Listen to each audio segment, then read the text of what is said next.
இன்றே டவுன்லோட் செய்து உங்கள் ஃபேவரட் ஷோக்களை என்ஜாய் பண்ணுங்க. உட்காருங்க. ஷோ ஆதி, ஏன் இப்படி பண்ணீங்க? இவ்வளவு ரத்தம் போயிருக்கு பாருங்க. ஒண்ணும் இல்ல. இருங்க, நான் கையில வர ரத்தத்தை தொடச்சு பேண்டேட் போட்டு கட்டு போட்டு விடுறேன். வலி ரொம்ப அதிகமா இருக்கா? அதெல்லாம் இல்ல. சரி இருங்க, வரேன்.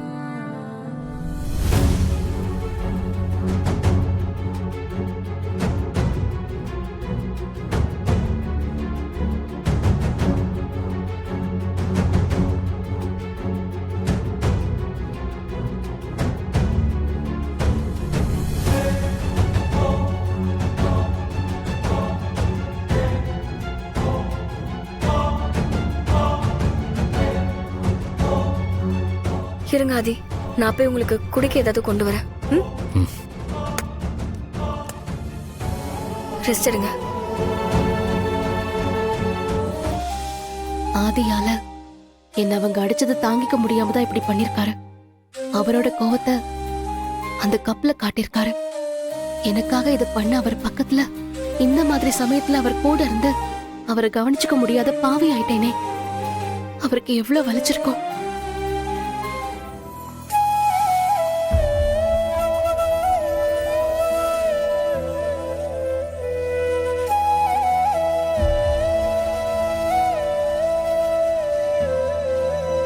பாரதிக்கு என் மேல இருக்கிற நம்பிக்கையும் அன்பும் தான் அவங்கள இங்க நடக்கிற அவமானத்தையும் கஷ்டத்தையும் தாங்கிக்கிட்டு எனக்காக இந்த வீட்டுல இருக்க வச்சிருக்கு. ஆனா அவங்க நம்பிக்கைய நான் காப்பாத்தாம இருந்திருக்கேன். பாரதியை என் கண்ணு முன்னாடி அடிக்கிறப்ப கூட எதுவும் பேச முடியாம நிக்கிற ஒரு சங்கடமான சூழ்நிலையில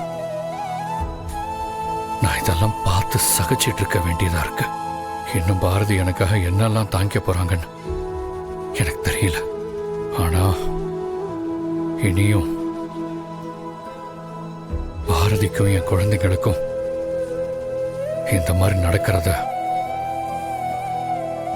என்னால பார்த்துட்டு சும்மா இருக்க முடியாது. கண்டிப்பா ஏதாவது செஞ்சே ஆகணும்.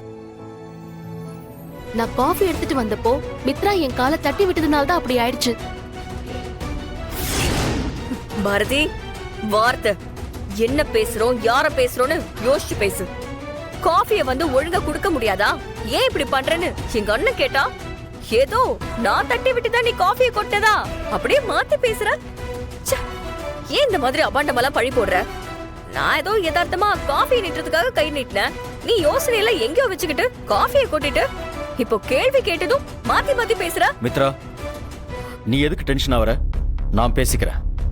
பாரதி, இங்க பாரு. நீ பண்ண தப்புக்கு இந்த மாதிரி சாக்கு போக்கு சொல்லி தப்பிச்சிடலான்னு மட்டும் பார்க்காத. எங்க அத்தை இத்தனை வருஷ பகையெல்லாம் மறந்துட்டு எங்க பாட்டியையும் அவங்க பசங்களையும் வீட்டுக்கு அனுப்பி வச்சிருக்காங்க. மித்ராவோட கல்யாணம் நல்லபடியா நடக்கணுங்கிறதுக்காக கண்டம் விட்டு கண்டம் தாண்டி வந்திருக்காங்க. என் கண்ணு முன்னாடியே அவங்கள அவமானப்படுத்துற மாதிரி ஒரு விஷயம் நடக்கிறப்போ அதெல்லாம் பார்த்துக்கிட்டு நான் சும்மா இருப்பேன் நினைச்சிட்டு இருக்கியா? எனக்கு என்னோட கௌரவமும் மரியாதையும் ரொம்ப முக்கியம். நீ சம்பந்தமே இல்லாம இந்த வீட்டுல உட்காந்துக்கிட்டு இந்த வீட்டுக்கே சொந்தக்காரி மாதிரி நடந்துக்கிறதையெல்லாம் எனக்கு பார்க்க சகிக்கல. ஆதி வருத்தப்படுவாருங்கிற ஒரே காரணத்துக்காக தான் உன்னை இந்த வீட்டுல இருக்கிறதுக்கே நாங்க அனுமதிச்சிருக்கோம். ஆனா இது எப்பவும் இப்படியே இருக்கும்னு சொல்லி நீ கனவு கண்டுட்டு இருக்காத. நீ பண்ற இந்த வேலையினால என் பாட்டியோ இல்ல என் அத்தை பசங்களோ ஏதாவது கோச்சுக்கிட்டு இந்த வீட்டை விட்டு வெளியில போனாங்கன்னு வச்சுக்க, அதுக்கப்புறம் ஒரு நிமிஷம் கூட நீ இந்த வீட்டுல இருக்க முடியாது. சார், ஏன் சார் சம்பந்தம் இல்லாம இந்த மாதிரிலாம் பேசிட்டு இருக்கீங்க? உங்க வீட்டுக்கு வந்திருக்கிறவங்கள அவமானப்படுத்தி அனுப்புற அளவுக்கு நான் ஒண்ணு அவ்வளவு கேவலமானவ கிடையாது. ஏன் இப்படி வாய்க்கு வந்தபடி பேசிட்டு இருக்கீங்க? நீ பண்ண தப்ப பத்தியும் இனிமே இந்த மாதிரி நடந்துக்காம பாத்துக்கோன்னு பேசினா உடனே மிரட்டுறோம் அது இதுன்னு பேசிட்டு இருக்க. நல்லா இருக்கு பாரதி. நீ பண்ண காரியத்தினால அவங்க எவ்வளவு டென்ஷன் ஆனாங்கன்னு பார்த்தல. இனிமே நீ அந்த மாதிரி நடந்துக்க கூடாதுன்னு சொல்லி நான் உன்னை வார்ன் பண்ணிட்டு இருக்கேன். நீ கொஞ்சம் கூட பொறுப்பே இல்லாம நடந்துகிட்டனால தான் அத்தனை பேர் முன்னாடி அவங்க கிட்ட அடி வாங்கின. ஒரு விதத்துல பார்க்க போனா நீ அடி வாங்கினது நல்லதுதான். அப்பதான் இனிமே ஏதாவது பண்றப்பவும் உனக்கு ஒரு பயம் இருக்கும். இன்னொரு விஷயம், நீ அப்பப்போ ஆதிய பேர் சொல்லி கூப்பிடுறது எனக்கு சுத்தமா பிடிக்கல. இனிமே நீ ஆதிய சார்னு மட்டும்தான் கூப்பிடணும். உன்னோட கவனம் வேலையில மட்டும்தான் இருக்கணும். கண்ட இடத்துல கவனத்தை சிதற விட்டா இப்படிதான் அடி வாங்கிக்கிட்டே இருக்கணும்.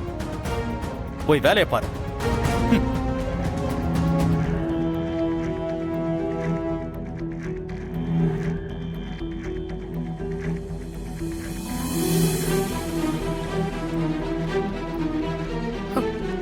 பாரதி, உன்னை எல்லா பக்கத்துல இருந்தும் அட்டாக் பண்ணிட்டே இருக்காங்கல்ல. இப்பதான் அடி வாங்கின, அதுக்குள்ள அண்ணன் ஒரு புடி புடிச்சிட்டாரு. போற போக்க பார்த்தா உன்னை வெளியே அனுப்புறதுக்கு நான் எந்த செலவும் பண்ண வேண்டியதில்ல போல இருக்கு. நீயாவே ராத்திரியோட ராத்திரியா லெட்டர் எழுதி வச்சுட்டு ஓடி போயிருவேன்னு நினைக்கிற. எது எப்படியோ நீ இந்த வீட்டை விட்டு போனா எனக்கு அதுவே சந்தோஷம்.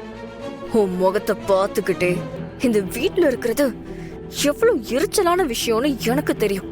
உன் தகுதி தராதரம் தெரியாம நீ என்கிட்டே மோதுனல, இனிமே உனக்கு விழுகிற அடி ஒவ்வொன்னும் இடியா இருக்கும்.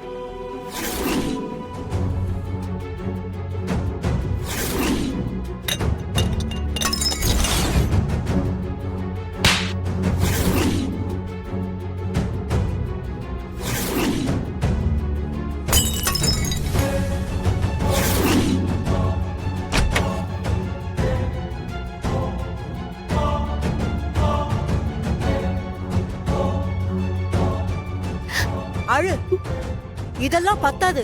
இன்னும் நல்லா சத்தம் போட்டு அழுதுகிட்டே நெஞ்சில அடிச்சுக்கிட்டு அழுகணும். அங்க நடந்த கன்றாவி எல்லாம் நானும் பாத்துக்கிட்டு தானே இருந்தேன்.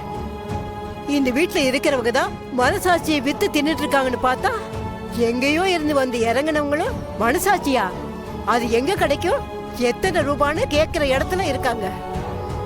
ஆமா பாரதி, நான் உன்னை தெரியாம தான் கேக்குறேன்.